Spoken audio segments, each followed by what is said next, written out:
Jacó habitava na terra de Canaã como estrangeiro, aguardando o cumprimento das promessas feitas a seu avô Abraão.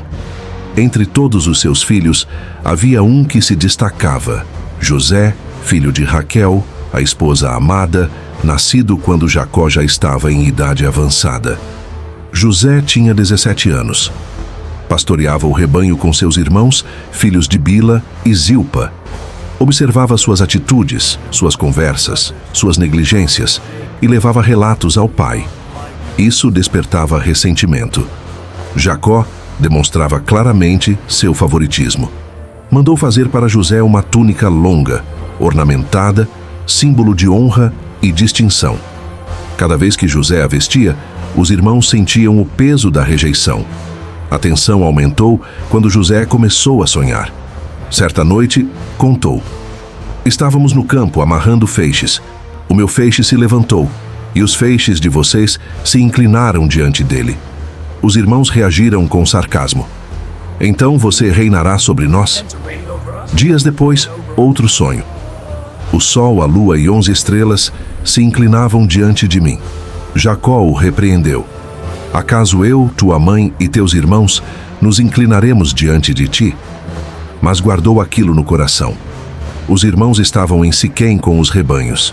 Jacó chamou José: vai ver se teus irmãos e os rebanhos vão bem. José obedeceu. Quando o viram de longe, reconheceram a túnica. Lá vem o sonhador, disseram. Vamos matá-lo. Rúben interveio. Não derramem sangue. Lancem-no na cova. Despiram José. Ele implorou. Chorou. Gritou. Mas foi lançado numa cova vazia. Enquanto comiam, viram uma caravana de ismaelitas.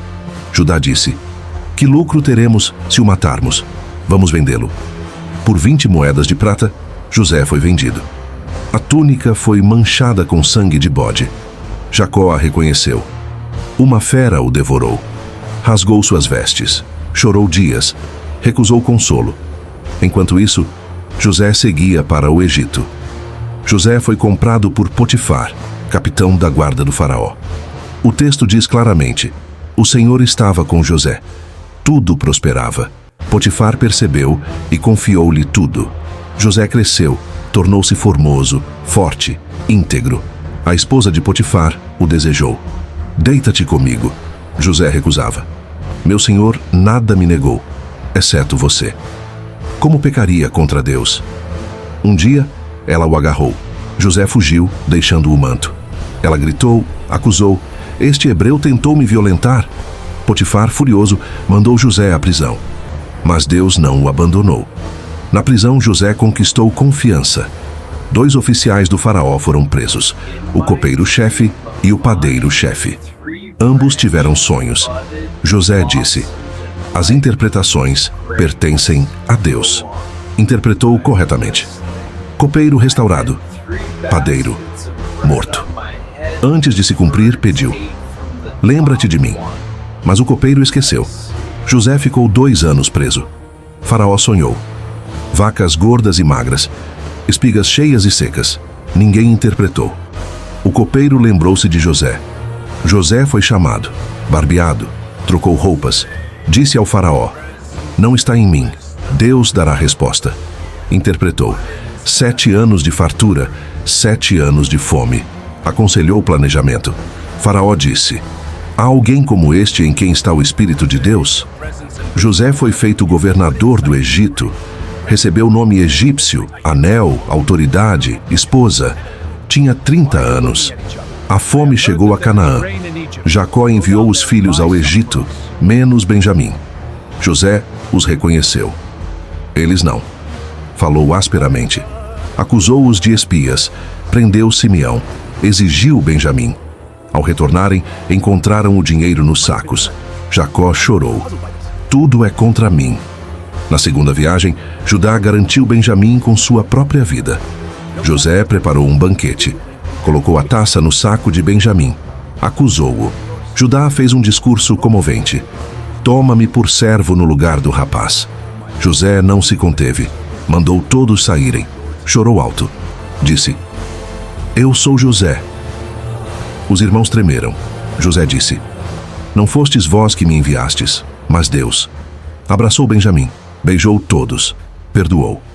Deus falou a Jacó: não temas descer ao Egito. 70 pessoas desceram. José chorou ao reencontrar o pai. Jacó disse: agora posso morrer. José sustentou o Egito durante a fome, comprou terras, salvou vidas. Israel prosperou. Jacó abençoou Efraim e Manassés, cruzou as mãos, profetizou sobre os filhos. Judá recebeu promessa real. Jacó morreu. José chorou, enterrou o pai. Os irmãos temeram vingança. José disse: vós intentastes o mal contra mim, mas Deus o tornou em bem. José morreu aos 110 anos. Pediu que levassem seus ossos. A promessa continuava viva. A história de José não é sobre sofrimento. É sobre Deus governando tudo. Nada foi perdido. Nada foi em vão. E assim termina a história de José. Ou talvez assim começa a história de tudo o que Deus estava preparando. José foi lançado numa cova, mas Deus já via um trono. Foi vendido como escravo, mas o céu já o havia escolhido como governador. Foi esquecido na prisão, mas jamais foi esquecido por Deus. Cada lágrima que caiu no deserto, cada noite fria no cárcere, cada injustiça sofrida em silêncio, nada disso foi em vão. O que os homens chamaram de traição, Deus transformou em propósito. O que parecia atraso era preparo. O que parecia fim era apenas o começo de algo muito maior. Quando José olhou nos olhos daqueles que o feriram e disse: vocês intentaram o mal contra mim, mas Deus o tornou em bem. Ele não estava apenas perdoando seus irmãos. Ele estava revelando o coração de um Deus que governa a história. Um Deus que usa a dor para salvar vidas. Um Deus que transforma cicatrizes em testemunho. Um Deus que nunca perde o controle, mesmo quando tudo parece perdido. José morreu no Egito, mas sua esperança nunca esteve no Egito.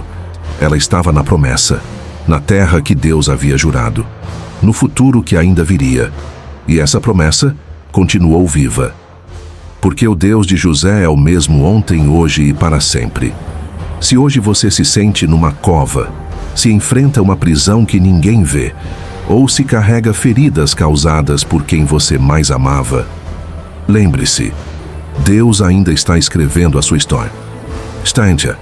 E quando Ele escreve, nenhuma dor é desperdiçada, nenhuma lágrima é ignorada, e nenhum sofrimento é maior do que o propósito que Ele preparou. A história de José nos ensina que o final nunca pertence ao homem, pertence a Deus. E quando Deus conduz a história, o final sempre vale a pena. O Deus que escreve a história